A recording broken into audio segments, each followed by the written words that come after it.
Fala galera, está começando mais um episódio aqui no LT sobre a Lei 8.429 que trata sobre a improbidade administrativa.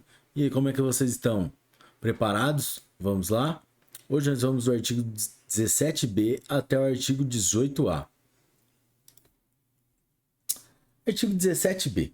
O Ministério Público poderá, conforme as circunstâncias do caso concreto, celebrar acordo de não persecução civil, desde que dele advenha, ao menos, os seguintes resultados. Inciso 1. O integral ressarcimento do dano. Inciso 2. A reversão à pessoa jurídica lesada da vantagem indevida obtida, ainda que oriunda de agentes privados. Parágrafo 1º. A celebração do acordo a que se refere o caput deste artigo dependerá cumulativamente. Inciso 1. Da oitiva do ente federativo lesado, em momento anterior ou posterior à propositura da ação. Inciso 2. De aprovação, no prazo de 60 dias pelo órgão do Ministério Público competente para apreciar as promoções de arquivamento de inquéritos civis, se anterior ao ajuizamento da ação. Inciso 3. De homologação judicial, independentemente de o acordo ocorrer antes ou depois do ajuizamento da ação de improbidade administrativa. Parágrafo 2º. Em qualquer caso, a celebração do acordo a que se refere o caput deste artigo considerará a personalidade do agente, a natureza, as circunstâncias, a gravidade e a repercussão social do ato de improbidade, bem como as vantagens para o interesse público da rápida solução do caso. Parágrafo 3º. Para fins de apuração do valor do dano a ser ressarcido, deverá ser realizada oitiva do Tribunal de Contas competente, que se manifestará com indicação dos parâmetros utilizados no prazo de 90 dias. O acordo a que se refere o caput deste artigo poderá ser celebrado no curso da investigação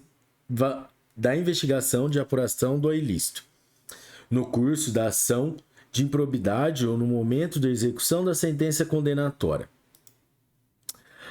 Parágrafo 5º. As negociações para a celebração do acordo a que se refere o caput deste artigo ocorrerão entre o Ministério Público, de um lado, e, de outro, o investigado ou demandado e o seu defensor. Parágrafo 6º. O acordo a que se refere o caput deste artigo poderá contemplar a adoção de mecanismos e procedimentos internos de integridade, de autoria e de incentivo à denúncia de irregularidades e a aplicação efetiva de códigos de ética e de conduta no âmbito da pessoa jurídica, se for o caso, bem como de outras medidas em favor do interesse público e de boas práticas administrativas. Parágrafo 7º. Em caso de descumprimento do acordo a que se refere o caput deste artigo, o investigado ou demandado ficará impedido de celebrar novo acordo pelo prazo de 5 anos, contado do conhecimento pelo Ministério Público do efetivo descumprimento. Artigo 17c. A sentença proferida nos processos a que se refere esta lei deverá, além de observar o disposto no artigo 489 da Lei 13.105, de 16 de março de 2015, Código de Processo Civil. Inciso 1. Indicar de modo preciso os fundamentos que demonstram os elementos a que se referem os artigos 9º, 10 e 11 desta lei, que não podem ser presumidos. Inciso 2. Considerar as consequências práticas da decisão, sempre que decidir com base em valores jurídicos abstratos. Inciso 3. Considerar os obstáculos e as dificuldades reais do gestor e as exigências das políticas públicas a seu cargo, sem prejuízo dos direitos dos administrados e das circunstâncias práticas que houverem imposto, limitado ou condicionado à ação do agente. Inciso 4. Considerar para a aplicação das sanções, de forma isolada ou cumulativa, a linha A. Os princípios da proporcionalidade e da razoabilidade. A linha B. A natureza, a gravidade e o impacto da infração cometida. A linha C. A extensão do dano causado. A linha D. O proveito patrimonial obtido pelo agente. A linha E. As circunstâncias agravantes ou atenuantes. A linha F. A atuação do agente em minorar os prejuízos e as consequências advindas de sua conduta omissiva ou comissiva. A linha G. Os antecedentes do agente. Inciso 5. Considerar na aplicação das sanções a dosimetria das sanções relativas ao mesmo fato já aplicadas ao agente. Inciso 5. Considerar, na fixação das penas relativamente ao terceiro, quando for o caso, a sua atuação específica, não admitida sua responsabilização por ações ou omissões para as quais não tiver concorrido ou das quais não tiver obtido vantagens patrimoniais indevidas. Inciso 7. Indicar, na apuração da ofensa a princípios, critérios objetivos que justifiquem a imposição da sanção. Parágrafo 1º.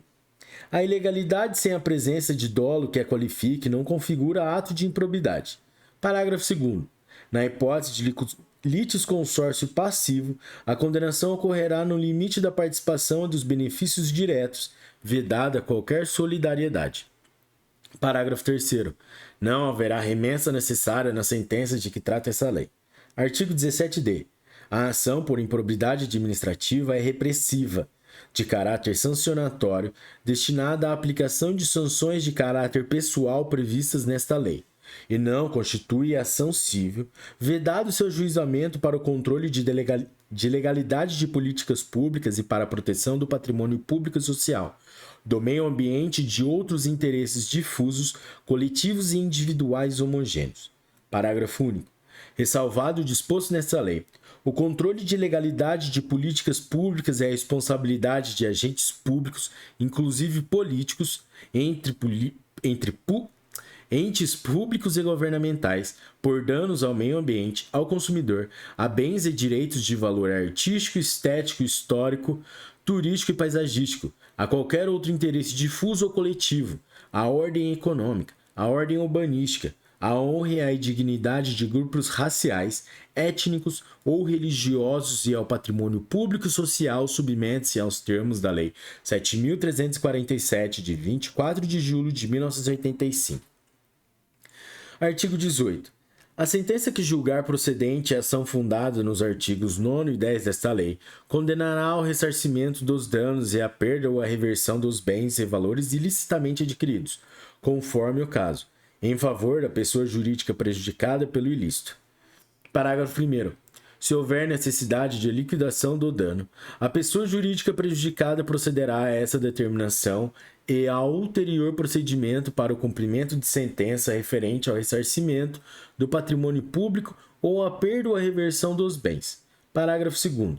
Caso a pessoa jurídica prejudicada não adote as previdências a que se refere o parágrafo 1º deste artigo, no prazo de 6 meses, contado do trânsito em julgado da sentença de procedência da ação, caberá ao Ministério Público proceder à respectiva liquidação do dano e ao cumprimento da sentença referente ao ressarcimento do patrimônio público ou à perda ou à reversão dos bens, sem prejuízo de eventual responsabilização pela omissão verificada.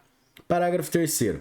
Para fins de apuração do valor de ressarcimento, deverão ser descontados os serviços efetivamente prestados. Parágrafo 4º.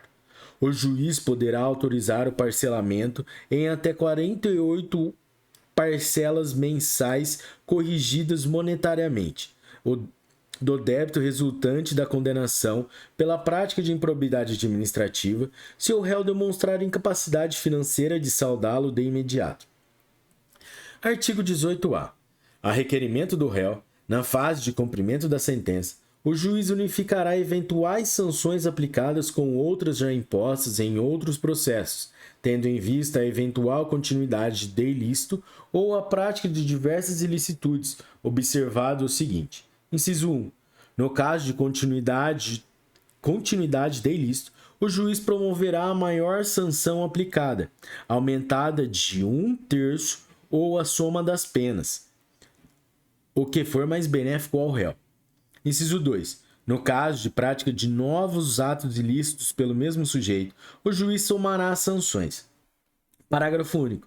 As sanções de suspensão de direitos políticos e de proibição de contratar ou de receber incentivos fiscais ou creditícios do poder público observarão o limite máximo de 20 anos.